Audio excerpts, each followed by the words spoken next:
اردومیٹری دیکھنے والے تمام دوستوں کو السلام علیکم۔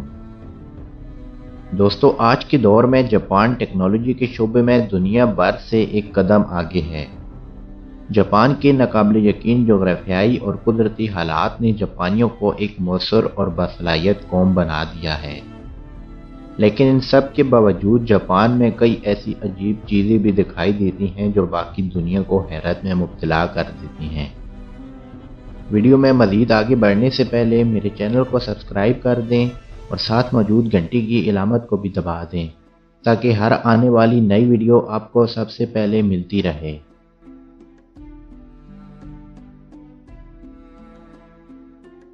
بغیر پارکنگ لاٹس۔ جاپان اس وقت 126 ملین افراد کا گھر ہے، اور ایسے میں مقامی افراد کا سب سے بڑا مسئلہ گاڑی کے لیے پارکنگ کی جگہ تلاش کرنا ہے۔ اگر آپ جاپان کے کسی بھی شاپنگ مال میں جائیں گے تو آپ کو وہاں ایک کے اوپر دوسرا، دوسرے کے اوپر تیسرا جیسے عجیب پارکنگ ایریا دکھائی دیں گے۔ Lift girls. مغربی ممالک میں لفٹ آپریٹر کی ملازمت تقریباً ختم ہو چکی ہے۔ ڈپارٹمنٹ سٹور اور ہوٹل لفٹ آپریٹر کو بھرتی نہیں کرتے اور اس حوالے سے اپنے اخراجات کو کم رکھتے ہیں، لیکن جاپان میں اب بھی لفٹ آپریٹر موجود ہوتے ہیں۔ Sleeping in the office. مغربی دنیا میں دفتر میں سونے کا مطلب ملازمت سے ہاتھ دھونا ہے، لیکن جاپان میں دفتر میں چند منٹ سونے کی اجازت ہوتی ہے، اور ایسے لوگوں کا شمار محنتی لوگوں میں کیا جاتا ہے، جہاں تک کہ اکثر ملازم سونے کی اداکاری بھی کرتے ہیں تاکہ ان کے باس انہیں محنتی خیال کریں۔ Vending machines. آپ کو یہ جان کر حیرانی ہوگی کہ جاپان میں ہر جگہ وینڈنگ مشین نصب ہیں، چاہے کوئی پرانا مندر ہو یا پھر فیوجی پہاڑ، آپ کو وہاں وینڈنگ مشین ضرور دکھائی دے گی۔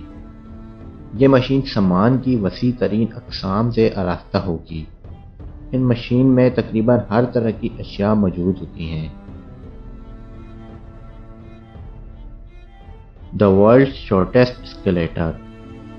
دنیا کی مختصر ترین اسکیلیٹر جاپانی شہر کاواساکی کے ایک ڈپارٹمنٹ سٹور کے بیسمنٹ میں نصب ہے۔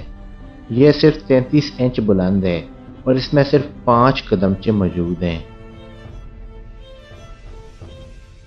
ایکریپیسوسائڈ فاریسٹ۔ عام طور پر لوگ جنگل کا رخ چہل قدمی کے لیے یا پھر جنگلی حیات کے شکار کے لیے کرتے ہیں، لیکن جاپان کے ماؤنٹ فیوجی کے مقام پر اوکیگارا نامی جنگل میں لوگ خودکشی کے لیے جاتے ہیں۔ یہ ایک 4 اسکوائر میل پر پھیلا گھنا جنگل ہے جہاں ہر سال تقریباً 100 افراد خودکشی کرتے ہیں۔ آپ کو آج کی ویڈیو کیسی لگی کمنٹ باکس میں مجھے ضرور بتائیے، اور میرے چینل کو سبسکرائب کرنا مت بھولیے۔